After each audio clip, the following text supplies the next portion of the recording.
22 October 2024 তারিখে answer VDP উন্নয়ন ব্যাংকে ব্যবস্থাপনা পরিচালক হিসেবে যোগদান করেন মীর মোফাজ্জল হোসেন। তবে যোগদানের পরই বদলি বাণিজ্য ও অযোগ্য কর্মকর্তাদের পদোন্নতি দেওয়া শুরু করেন তিনি। এরই প্রেক্ষিতে গেল 9 আগস্ট 2025 সালে বাংলাদেশ আনসার ভিডিপি ব্যাংকের ব্যবস্থাপনা পরিচালকের বিরুদ্ধে পদোন্নতিতে ঘুষ বাণিজ্যের অভিযোগে প্রেস ক্লাবের সামনে প্রায় 400 জন পদবঞ্চিত কর্মকর্তা ও কর্মচারী মানববন্ধন করেন। এরপর মানববন্ধন করা কর্মকর্তাদের তালিকা তৈরি করে বিভিন্ন জেলায় বদলি করেন প্রতিষ্ঠানটির ব্যবস্থাপনা পরিচালক মীর মোফাজ্জল হোসেন।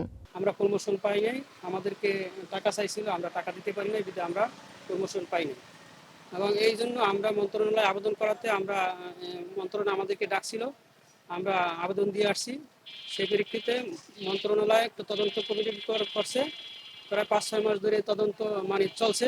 তারপরে এমডির বিরুদ্ধে অনিয়মের অভিযোগ পাইছে, সততা প্রমাণিত হয়েছে। যারা এই ঘুষের সাথে সংযুক্ত হতে পারেনি তাদেরকে উনি দূরবর্তী স্থানে বদলি করে, হয়রানিমূলক বদলি করে ব্যাংকটিকেই একটি ধ্বংসের মুখোমুখি দাঁড় করিয়ে দিয়েছেন, হুমকির মুখে দাঁড় করিয়ে দিয়েছেন।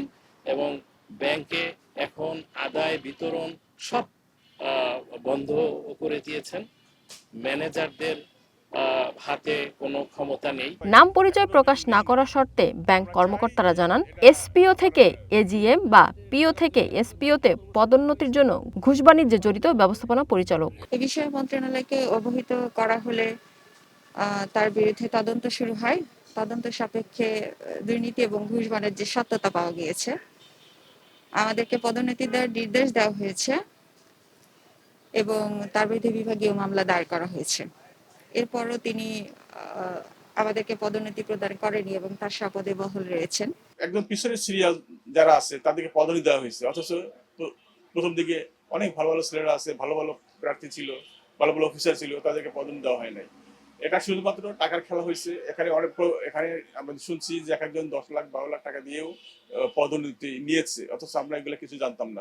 এসব অভিযোগের প্রেক্ষিতে অর্থ মন্ত্রণালয়ের আর্থিক প্রতিষ্ঠান বিভাগের অতিরিক্ত সচিবের নেতৃত্বে 3 সদস্যের একটি তদন্ত কমিটি গঠন করে। এরপর 17 ডিসেম্বর 2025 তারিখে ব্যাংকটির পদোন্নতির বিষয়ে অনিয়মের অভিযোগের সত্যতা পাওয়া গেছে বলে চিঠি দেয় অর্থ মন্ত্রণালয়ের আর্থিক প্রতিষ্ঠান বিভাগ। এরপর তার বিরুদ্ধে বিভাগীয় মামলা চালুর সিদ্ধান্ত নেওয়া হয়। এর ঠিক একদিন পর 18 ডিসেম্বর পদোন্নতি বঞ্চিত যোগ্য কর্মকর্তাদের পদোন্নতি প্রদানের আদেশ দেয় অর্থ মন্ত্রণালয়। কিন্তু মন্ত্রণালয়ের আদেশ এখনো বাস্তবায়ন করেননি ব্যবস্থাপনা পরিচালক। যদিও তিনি দাবি করেছেন বিষয়টি তিনি জানেন না। ওইটা যদি সিদ্ধান্ত হয়ে চিঠি আসবে, তো চিঠি আমার কাছে আসবে, তখন আমরা কথা বলি ওর সাথে। অর্থ মন্ত্রণালয় আর্থিক প্রতিষ্ঠান বিভাগকে অনুমোদিত, সেই অনুমোদিত নীতিমালায় যে ক্রাইটেরিয়া নির্ধারণ করা আছে সেই ক্রাইটেরিয়া অনুযায়ী পদোন্নতি। বিশেষজ্ঞদের মতে সঠিক সময়ে বিচার না হলে বিচারের কার্যকারিতা হারায়। ব্যবস্থা নেওয়ার জন্য এখানে প্রজ্ঞাপন দেওয়া হয়েছে, সেখানে এই প্রজ্ঞাপন বাস্তবায়নে যদি দীর্ঘসূত্রিতা থাকে তাহলে কিন্তু ন্যায় বিচার প্রাপ্তিতে বিলম্ব ঘটে। এবং সবচেয়ে বড় কথা, যারা আপনার বিভিন্ন ধরনের অনিয়ম বা দুর্নীতিতে জড়িত থাকেন তারা কিন্তু একটা স্বাধীনতা পান এই ধরনের কর্মকাণ্ডকে আরো বেশি বিস্তৃত করা। বাংলাদেশ আনসার ভিডিপি উন্নয়ন ব্যাংকের সর্বমোট শাখা রয়েছে প্রায় 250টি, আর কর্মকর্তা কর্মচারীর সংখ্যা প্রায় 800। অভিযোগ আছে বিভিন্ন পদে পদোন্নতির জন্য যোগ্য প্রার্থী থাকার পরও পদোন্নতি প্রদান না করে পদ শূন্য রেখেছেন ব্যবস্থাপনা পরিচালক মীর মোফাজ্জল হোসেন। মিনা ফেরদাউস, ওয়ান নিউজ, ঢাকা।